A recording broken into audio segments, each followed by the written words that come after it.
Hello everyone.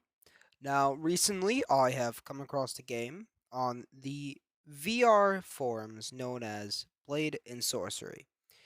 Now, you might be thinking to yourself, how the fuck have I not thought about ever playing this game?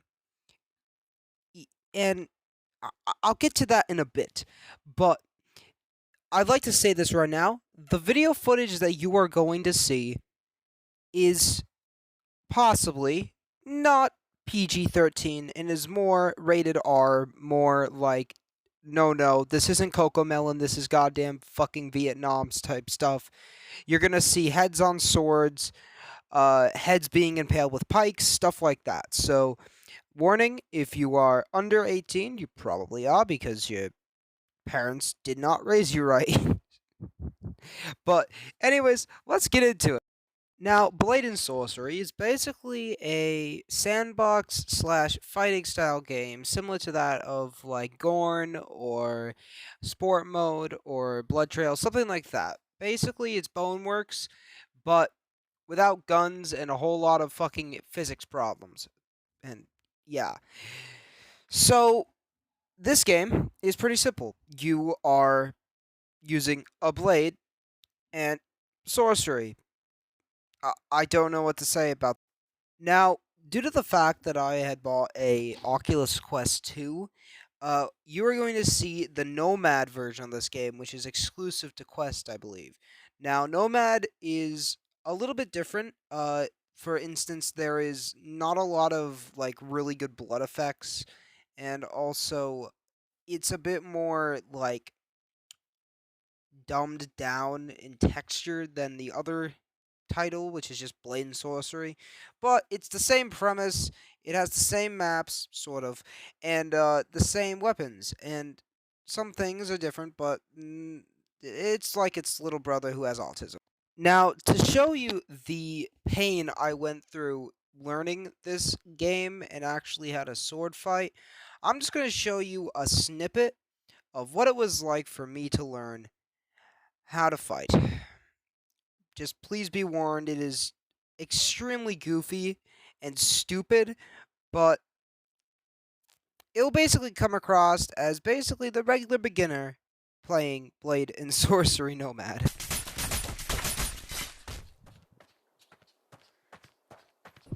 Now, as you can see right there, that's me dual-wielding two knives, literally bashing in the brains of a woman. And as you can tell right now, the feminists are already breaking down my fucking. So you might be wondering, what does this have to do with Blade and Sorcery at all? Well, it has to be a testament to the fact that when you start playing, you have no idea what the fuck you are doing, whether or not you know how to fight in real life or not. And it doesn't matter because the thing is that in reality, it doesn't mean shit because these guys can be killed in basically every single way possible. And girls. But you are a fucking god. There's cheats, there are different ways to kill your enemies, and there are a ton of fucking glitches. Inordinate amounts of glitches. But after a little while, you start to realize, hey, I can actually fight like a real person in this game. So, here's what you basically do. You get an actual sword. You don't just use your knives to literally bludgeon and slit the throats of your enemies. You actually start to fight like a person who was actually fighting another person. And this makes the realism come to a, like, I would call it, like an uncanny amount of realism. Because you are now in a fighting stance in real life, holding what appears to be a large sword, and are about ready to murder somebody, and blindly doing it as you do so. So, what does this all have to tie into? Well, it mainly has to tie into three things, and that is physics, effects, meaning blood, gore, dismemberment, stuff like that, And realism.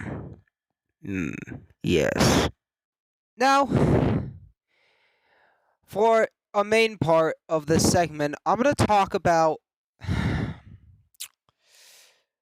the mechanics of the enemies. Now, keep in mind, this video that I'm going to show you is, again, stupid, silly, and taken from the same video that you saw before of me literally killing a woman with 2 daggers. Here we go. Oh, lads! The ass! Now, for your brain cells and the sake of them, I'm not going to go ahead and play the rest of the clip, because after that, I started doing this. Please keep in mind that this is also a short snippet. You will not lose all your brain cells. You're welcome. Beans. Beans. Beans, beans, beans, beans, beans. Now, this is what I like to call the beginner's setup. You just fuck around. And you ruin the realism by fucking around so much, to the point that it doesn't become a fighting game, it literally becomes Gary's mod on speed. Now, speaking of speed, I'd like to talk about the effect known as focus, which is basically just the thing from sport mode, where you could, like, slow down time. And it becomes awesome if you do it right. You could actually do, like, way better combos with this than you can without it.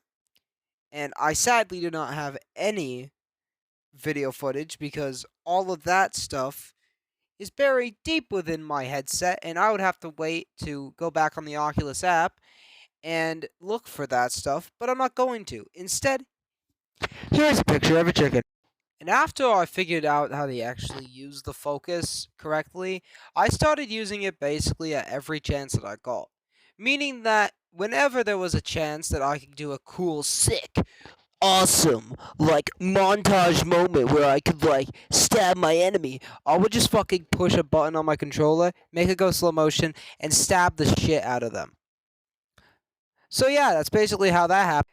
Now, another thing that they have in the game is a thing called spells, which are Skyrim type thingies. They're based, they're powers, all right. So you have lightning, or shock, electricity, light bulb. You also then have what I like to call big balls of fire, and then you got another one, which is also called.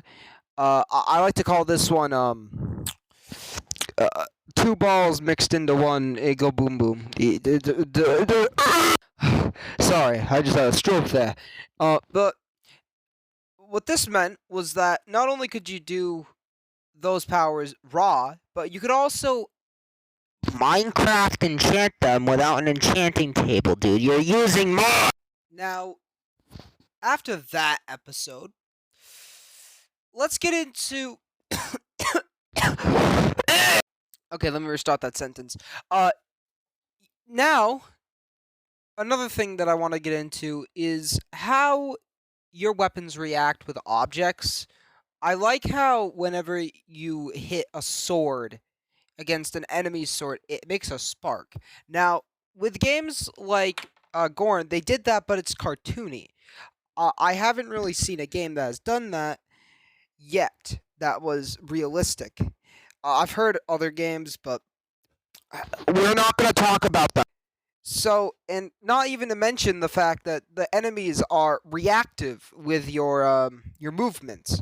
So they will literally, like, for example, you will go in for, like, a strike, they will block that. There's an AI. It's like you're fighting an actual person. While in other games, like Gorn, you can just go ham, because that game is cartoony. It's meant to be that way. You know, it's SpongeBob. And it makes you want to shit a semi-truck because it's perfect, and it's too perfect because I am now, at that moment, holding what appears to be a very large sword, and next to a person who is trying to kill me with, again, a very short sword, as I literally decapitate them.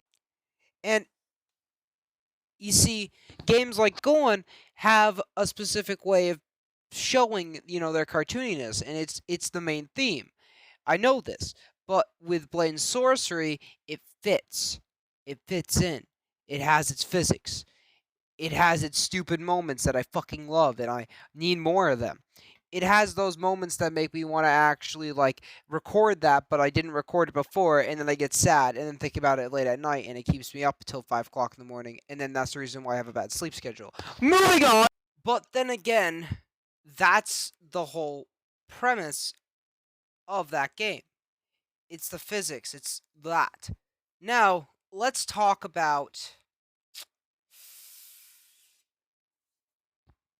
Bodily functions. and what I mean by that is how enemies react when they are stabbed, murdered, decapitated, Murdered, lynched, whatever, you name it, we got it, sister. So, let's say, for instance, you decide to grab onto a mace that someone's holding, not bear mace. We're not spraying bears. We're not in the Amazon forest, we're not in the North Pole. But let's just say you grab onto this guy's mace, the enemies, and you hit them on the forearm. Not only will they drop the weapon, but they will now be afraid of you because now they have nothing to defend themselves. They'll put their hands up, and then you can now murder them. Or, for instance, if you stab someone in the knee, they will fall over.